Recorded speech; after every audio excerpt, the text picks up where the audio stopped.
Allez, dans la deuxième partie de ce midi 30, on va parler de la faune à Bruxelles et de l'accueil de la faune quand l'animal a un problème. Et des animaux, il y en a toutes sortes hein, en région bruxelloise. Hier, c'est un raton laveur qui a trouvé refuge à la Ligue royale belge pour la protection des oiseaux, hein, qui est située à Anderlecht. Alors, comme son nom ne l'indique pas forcément, la Ligue reçoit plus de 130 espèces d'animaux, des iguanes ou encore des hérissons, des renards et bien sûr des oiseaux. En 2021, plus de 3300 animaux ont été recueillis. Et pour en parler, nous recevons Thomas Jean, porte-parole de la Ligue. Bonjour, merci d'être là. Vous confirmez que le centre est au complet aujourd'hui ?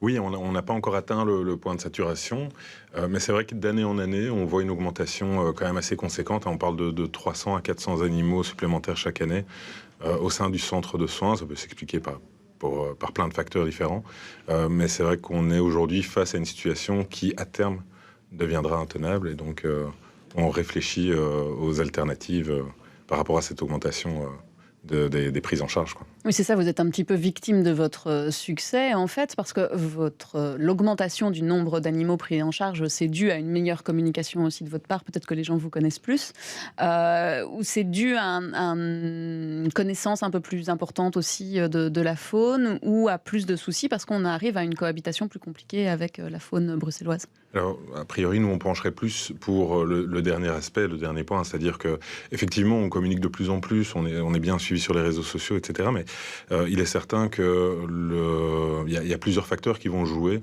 sur la faune sauvage et la cohabitation qu'on va avoir avec elle ici en pleine ville, et certainement, notamment, le développement de la ville. De plus en plus de projets, où il y a de nombreux projets qui visent aujourd'hui des zones vertes ici à Bruxelles, les quelques dernières zones vertes qui sont affectées en terrain constructible et qui sont, pour beaucoup d'entre elles, l'habitat d'énormément d'espèces.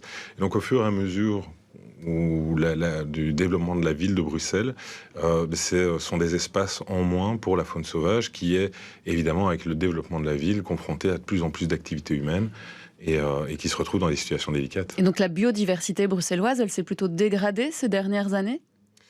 Ça dépend à quel niveau, mais c'est vrai qu'au niveau des habitats naturels, puisque ça fait partie de la biodiversité en elle-même, on voit qu'il y a malheureusement une destruction programmée de nombreux habitats naturels qui répondent à un certain nombre de besoins de pas mal d'espèces. Alors, vous l'avez dit, donc vous avez de plus en plus de monde dans vos centres, dans votre centre plutôt. Ce centre, vous devenez un petit peu à l'étroit aussi. Vous êtes rue Veewaite pour l'instant, donc à Anderlecht, on l'a dit. Vous cherchez un nouveau lieu. C'est compliqué à trouver à Bruxelles ? Oui, très compliqué, parce que la place est vraiment restreinte. On est face à une structure qui nécessite, qui présente pas mal de contraintes, en fait, hein. On a besoin d'une superficie au sol qui est quand même relativement importante. On a besoin d'un espace extérieur pour les volières d'envol. Donc, ce sont les volières qui vont permettre, notamment aux oiseaux qui sortent de revalidation, de se remuscler les ailes pour pouvoir retrouver la liberté. Et ces deux aspects-là. Et puis, il y a l'aspect aussi en termes de cohabitation, c'est-à-dire qu'on accueille des animaux qui On ne peut pas mélanger toutes les espèces. On ne peut pas mélanger toutes les espèces. Et pas mélanger avec l'homme, c'est ça, surtout. Et alors, il faut garder une certaine distance avec le bruxellois, parce qu'effectivement, vous imaginez bien que la plupart des animaux communiquent avec les odeurs, notamment, par le biais de leurs excréments. Mm-hmm. Donc, tout ça... Alors, le centre de soins est nettoyé quotidiennement, mais malgré tout, un box dans lequel on va placer un renard va sentir très fort, et surtout avec les fortes températures qu'on connaît en période estivale. Ce sont des éléments qui font partie intégrante de la nature même d'un centre de soins et qu'on doit prendre en considération. On ne peut pas imaginer construire un centre de soins à côté d'une tour d'habitation. Est-ce qu'il y a des endroits pour l'instant que vous avez privilégiés, parce que la région bruxelloise vous a proposé quelques pistes ou pas du tout ? Oui, on a eu un certain nombre de pistes, dont notamment l'ancienne ferme sur la vallée du Mélemerge et une zone AXL. Mais ces endroits-là, en général, présentaient des contraintes. Et donc, en fait, la plupart des propositions qui ont été faites sont soit inadaptées par rapport aux éléments que je viens de vous donner, soit trop contraignantes. Et donc, en termes de superficie, en règle générale, on nous propose des zones qui sont trop restreintes, avec la possibilité de construire qu'un seul étage, là où, juste à côté, on va construire des bâtiments de 4, 5, 6 étages.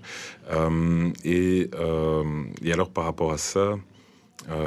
Est-ce que vous avez des idées aussi d'endroits, enfin vous vouliez être plus proche de la forêt de Soignes, je pense, éventuellement La situation actuelle du centre de soins est un peu décentrée au niveau bruxellois et donc c'est très compliqué pour toutes les communes du côté est de traverser la ville et d'apporter parfois des animaux qui sont dans des états de détresse assez importants. Donc effectivement, on aimerait bien recentrer un peu la position du centre de soins, mais les localisations ne courent pas les rues, évidemment. Et au-delà de ça, il y a un autre facteur qui va jouer un rôle important, c'est qu'on veut impérativement construire. Si on veut respecter les valeurs de la Ligue, on va impérativement construire sur un bâti déjà existant. Donc on ne peut pas construire sur une zone verte. Et en règle générale, c'est un peu ce qu'on nous propose. Oui, évidemment, ça on peut comprendre que ça vous pose un petit problème. Mais merci en tout cas Thomas Jean d'avoir été notre invité.